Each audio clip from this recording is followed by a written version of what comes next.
Saat ini, sahabat pernah mendengar istilah politik divided, business united. Politik itu membelah, kalau bisnis menyatukan. Karena itu kita harus memahami politik agar selalu waspada tidak terbawa arus politik. Politik dengan memanfaatkan kekuatan geografi suatu negara namanya geopolitik. Baik membangun kekuatan politik dalam negeri maupun luar negerinya. Dengan melihat kekuatan tersebut, barulah negara tersebut kalau pemimpinnya visioner, berani, dan jago strategi bisa membuat negaranya berdaulat, kuat, disegani lawan, dicintai kawan. Venesia membuktikan posisi strategisnya untuk menjadikan negara kuat di abad pertengahan di Eropa dulu. Lalu itu hanya sebagai misal. Lalu negara yang pintar mengendalikan kekuatan laut dan darat wilayahnya, seperti halnya Turki dari zaman Ottoman hingga Erdogan saat ini, pintar memainkan kekuatan negaranya, karena itu Turki menjadi negara besar. Singapura juga jago banget memanfaatkan kekuatan geografinya. Juga Israel di tengah musuhnya dunia Arab, dia memainkan kekuatan Eropa dan Amerika sebagai penyeimbang lawannya negara-negara Arab tersebut.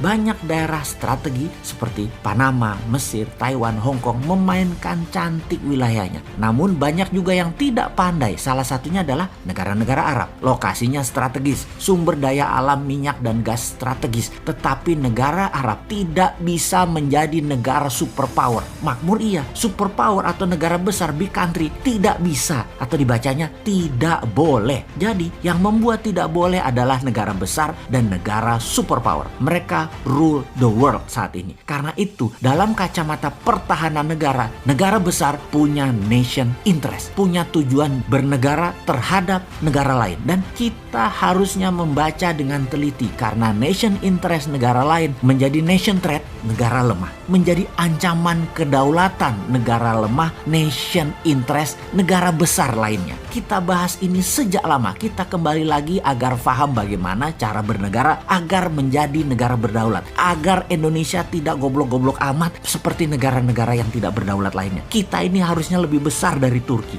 lebih besar dari Singapura, lebih besar dari negara-negara Eropa. Harusnya. Pertama, apa yang harus kita pelajari? Pertama, kita pelajari nation interest setiap negara yang berhubungan dengan Indonesia. Paling besar tuh siapa? Maka kalau kita ambil top 3, mereka adalah negara Singapura, Tiongkok, dan Amerika. Tiongkok punya banyak agenda. Satu, karena penduduknya besar. 1,5 miliar manusia yang harus dikasih makan, dikasih sarana kesehatan, dikasih sarana lainnya. Kedua, Amerika yang lapar dengan kekayaan atau pemuja materialisme dan kekuasaan. Terakhir, Singapura yang sesungguhnya tidak ingin mencaplok, tapi ingin hidup damai makmur dengan menggunakan strategi semua teman. Namun tersering mengambil keuntungan terbanyak ya Singapura itu. Buktinya harta terbanyak di ASEAN ada di Singapura. Orang Indonesia juga kalau kaya juga taruh uangnya di Singapura. Kembali ke asalnya. Nation interest Tiongkok nih ya, agar banyak negara suka dengan Tiongkok adalah pertama dengan banyaknya giving, banyak memberi. Kemudian negara yang ditarget dikampanyekan bagusnya Tiongkok, dipropaganda, dan media setempat di negara tersebut dibayar kalau perlu, lengkap dengan buzzer-buzzernya. Bisa ribuan orang berada di sebuah negara hanya membuzzer kecanggihan Tiongkok lewat konten sosmed seperti IG, WA, lewat TikTok, dan banyak lagi. Setiap hari diproduksi video dan berita dipotong-potong yang indah-indah dan disebar agar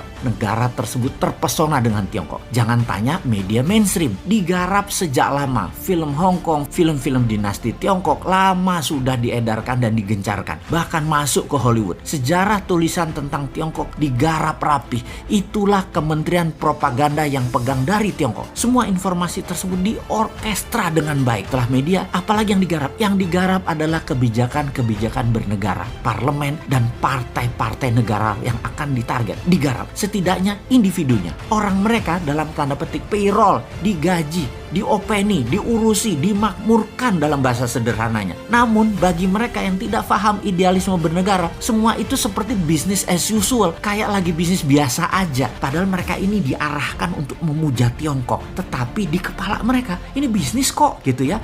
Karena pendekatan yang dipakai dalam menjalankan strategi Tiongkok adalah menggunakan economic approach. Karena itu pejabat nggak kerasa, rakyat banyak yang nggak kerasa dikuras, padahal hartanya dalam jangka panjang akan musnah itu aset bernegara di Indonesia. Sungguh, Tiongkok itu butuh sumber daya alam suatu negara. Dia akan sikat dengan berbagai cara. Dan terakhir biasanya adalah dengan membangun aliansi kepada banyak pemimpin daerah dan pemimpin pusat di mana mereka ikut bermain. Modali mereka, kalau perlu menangkan mereka agar dapat jabatan tersebut. Semua terorkestra rapih, perlahan, jangka panjang sehingga tidak terasa. Jangankan tidak paham, yang paham pun bisa terlena karena halusnya propaganda dan cara mereka bermain. Tahu-tahu aset negara habis saja. Setelah itu kita dilepeh deh. Ibarat lonte sudah habis dipakai ya ditinggal.